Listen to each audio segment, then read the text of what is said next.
I actually stopped in the middle. I forgot to make the beginning of this. I'm going to show you what I'm doing here. I was trying to figure out how to put this on a galvanized pipe.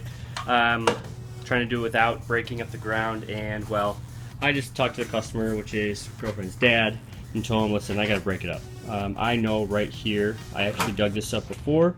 This was tiled. I put a sink here, and I know there's a boot right there. So I'm digging it up, putting some PVC and putting the right trap there so I can put this drain right here where I'm going to put the tiled shower. For you guys that know what you're doing, I know this isn't the best tool to use, but I just got this, and it is a mini breaker as well, so it's kind of cool. Without renting a big jackhammer to go 3 feet, I figured I'd just put in the elbow grease to do it. So enjoy watching me work my butt off. When I first started, I was trying to get around that pipe because there was actually an opening around there. It was kind of a pain to start, but once I got started, it was alright. Again, better use would have been a sledgehammer or a breaker, but I decided to just do it the hard way.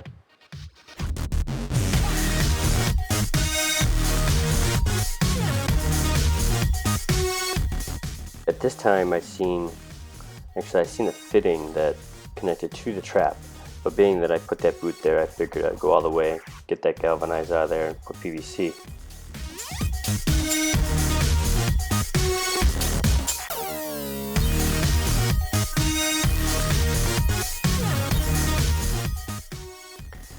I want to note too, if you do this, you might want to make 2 different piles. One for the concrete, the hard concrete, big chunks in one pile, and then the dirt in another pile.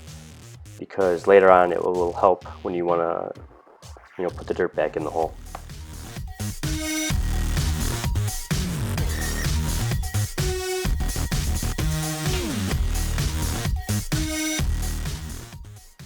I noticed here the piece of the concrete shaking, so I decided just to knock it out of there. I didn't want any loose concrete, cracks and all that underneath the shower pans, so just took that out.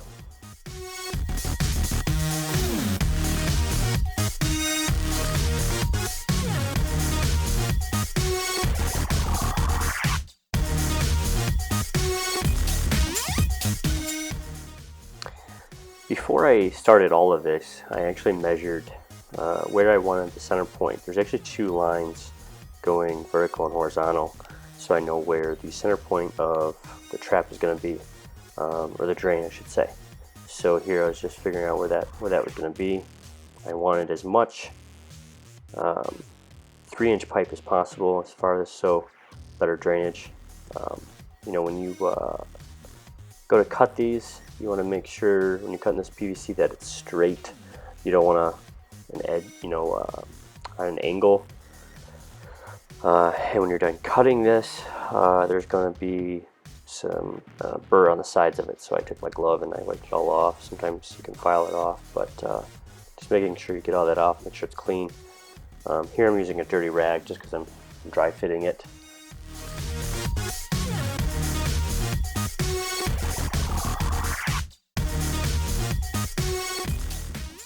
Here I noticed when I was putting this there, it wasn't fitting for some reason, so I pounded it down a little bit to make sure that the fitting was all the way on the PVC.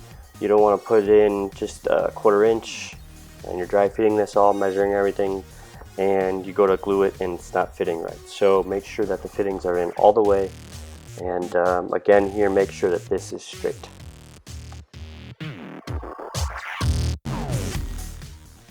When putting on the drain, you want to get a level and make sure that the drain is level.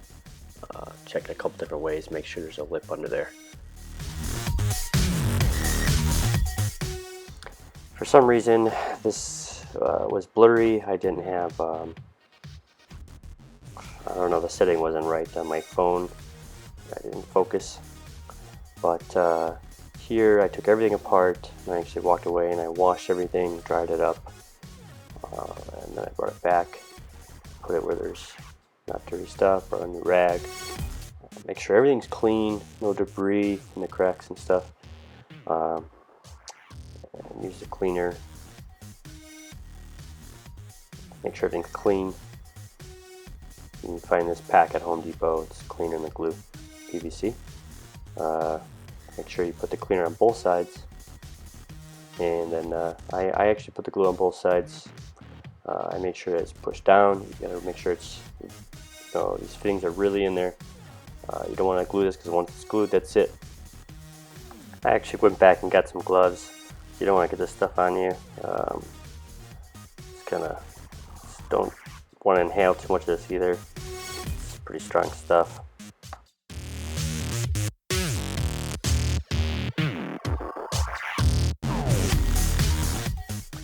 Here, I was just making sure that there's no burrs on the sides and stuff like that. I wait for it to dry up. I blew on it a little bit there, just to make sure that the glue was dry. And that stuff dries really quick when you put it together. But there is some water down that hole, so I want to make sure that it was all dried up. Here, you want to make sure that there's a lip when you do put the drain on.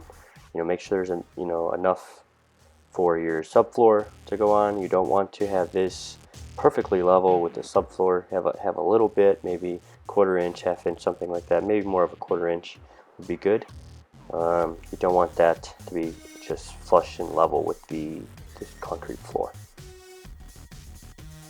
Here I start putting back pea stone. This is why at the beginning of the video I said you want to make different piles for different kind of material that you pull out of the ground. So like the hard chunks in one pile, some sand, pea stone, whatever in another. But here was all like kind of mudded pea stone that was there prior to. So I put that to the other side so I could reuse that for sure.